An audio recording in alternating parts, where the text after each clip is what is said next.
pausa porque esta reunião vai continuar às 20h30.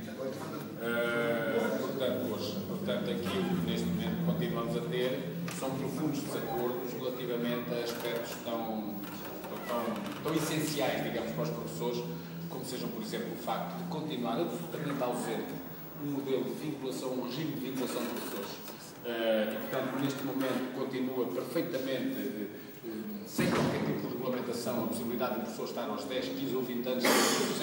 sem garantir qualquer vínculo à administração, e sobre isso é ultrapassado o desacordo. Também relativamente à primeira prioridade para acesso a emprego público, a escola pública, neste caso para acesso ao concurso externo, portanto poder entrar num quadro, continuam a ser considerados em primeira prioridade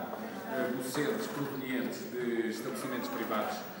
e ainda por cima, neste caso, fazendo uma discriminação até entre entidades patronais do próprio ensino particular, os que têm contrato de associação e os que não têm, não quer dizer que estaríamos de acordo que fosse com todos, pensamos que são realidades diferentes, e tal como o Código de Trabalho não admite que alguém do Estado entre num estabelecimento privado à frente dos colegas que já lá estão, é evidente que o contrário também é verdade e, portanto, não estamos de forma alguma de acordo com isso. Depois há ainda um conjunto em relação a outras matérias de aspectos que continuam muito confusos, aliás, com algumas contradições, até eu diria, em alguns casos, até alguns artigos que estão mal feitos, que tinham contradições entre um ponto e outro ponto, e, portanto, os clarificar, e é isso mesmo que nós estamos à espera. Portanto, hoje, às 20h30, o Ministério da Educação compromete-se até lá a alterar alguns dos aspectos que foram agora discutidos e que nós aqui colocamos, e, portanto, vamos aguardar mais um bocadinho para ver o que é que vai acontecer. Agora, não há dúvida alguma que um documento que continue, não é necessariamente para fechar hoje, porque nós, no processo negocial, temos sempre a possibilidade de requerer a negociação suplementar. E como vamos ter Conselho Nacional da FEMPROF, pois, porque o Sr. Secretário de Estado dizer-nos a esta hora que temos que reunir amanhã, nós temos pessoas com bilhetes para irem para os Açores e para a Madeira de onde são. E já agora falei em Açores e Madeira, também era muito importante dizer que continua a ser, neste projeto apresentado, verdadeiramente discriminados os colegas que estão nos Açores e na Madeira, nas regiões autónomas, no que diz respeito aos seus concursos de mobilidade interna. Aliás, há até já uma tomada de posição do Governo Regional dos Açores, contrária precisamente a essa discriminação dos colegas que lá estão, e também, tanto quanto já contactámos, a própria Região Autónoma da Madeira e o seu Governo Regional está também, digamos, não foi consultado até agora, e portanto penso que é uma reunião no dia 27 de março entre as Secretarias Regionais de Educação e o Ministério para ver essa matéria. Acho que já vai cota anual. Pois não sabemos. Não, isso já estava na legislação, mas nunca foi estabelecido, porque não tem nenhum sentido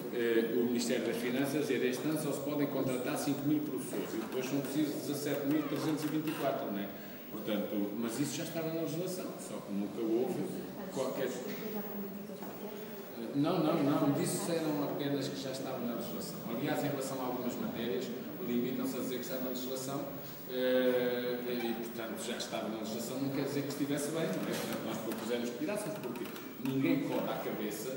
definir uma cota anual para a contratação, porque sabe-se lá como é que vão ser necessários, não é? Como, por exemplo, outros aspectos que a nós também nos parecem ilegais, como é que um professor, por exemplo, que tem dois contratos, que são contratos diferentes, são contratos que não têm nada uma coisa a ver com o outro, que é um contrato numa escola de 4 meses e depois é um contrato em outra escola de 3 ou 4 meses, como é que neste segundo contrato, que é autónomo do primeiro contrato, o professor não tem direito a ter um período experimental? Ou será que só tem período experimental se for a segunda escola a querer pô-lo fora, mas por ele a querer sair não pode? Portanto, são aspectos que têm que ser esclarecidos. E como disse, estamos a aguardar que o Sr. Secretário de Estado tinha-nos proposto um programa amanhã de manhã, mas amanhã as pessoas têm a sua vida a organizar, alguns dos nossos colegas são das regiões autónomas têm que ir embora, têm direito já agora que não sejam até esses colegas também discriminados na negociação, não é? E, portanto, e não vão ser, a reunião é hoje às 20h30, mas com certeza que para se poder fechar a negociação hoje, tinha que o Ministério apresentar uma proposta de vinculação de docentes contratados, que eu até digo, e dissemos isso agora, dissemos ao Sr. Secretário de Estado, estamos perfeitamente disponíveis para que esse regime de vinculação possa, não é que concordemos com este, mas como ponto de partida estamos de acordo que se comece com a proposta que o CDS-PP apresentou na Assembleia da República em 2010, e que previa que os professores com 10 ou mais anos de serviço fossem vinculados excepcionalmente. E como nós acreditamos que os partidos não mudam de opinião quando chegam ao poder, são coerentes e mantêm a mesma opinião, estejam no poder ou na oposição, pensamos que talvez consigamos sensibilizar o Sr. Secretário de Estado para a proposta que esse partido, o CDS-PP, apresentou quando era oposição. Estamos muito confiantes nisso. Eu só queria falar uma questão, fala sobre os horários. Pessoas votaram limitados para a secretária, podemos votar nesse aspecto? Não, nós estamos de acordo que, é o seguinte, nós estamos de acordo que os horários mínimos comecem nas 8 horas e não nas 6, porque 6 horas é demasiado pouco, não é? A divisão e o partir do horário a meio, ou melhor, os intervalos incompletos a meio, é uma coisa, quer dizer, é uma questão humana até, nem é um problema, é uma questão humana porquê? Porque não se pode mandar um professor para 500 km da sua residência para um horário de 6 horas, quer dizer, ninguém pode ir, ainda por cima, se o professor depois não aceitasse esse horário, ficava sujeito a não poder ser mais colocado durante esse tempo todo, portanto, isto era uma questão desumana. Portanto,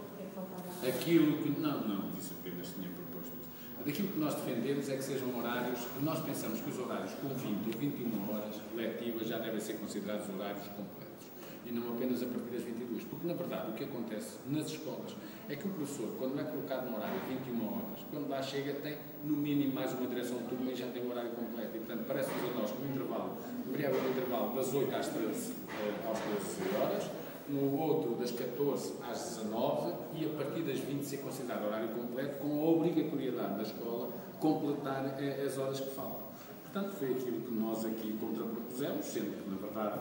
é preferível os intervalos que estão do que os intervalos que estavam, mas penso que aquilo também são daquelas posições que os governos apresentam sempre à cabeça e que sabem que são tão absurdas, que já sabem que aquilo é para cederem, que é para dizer que o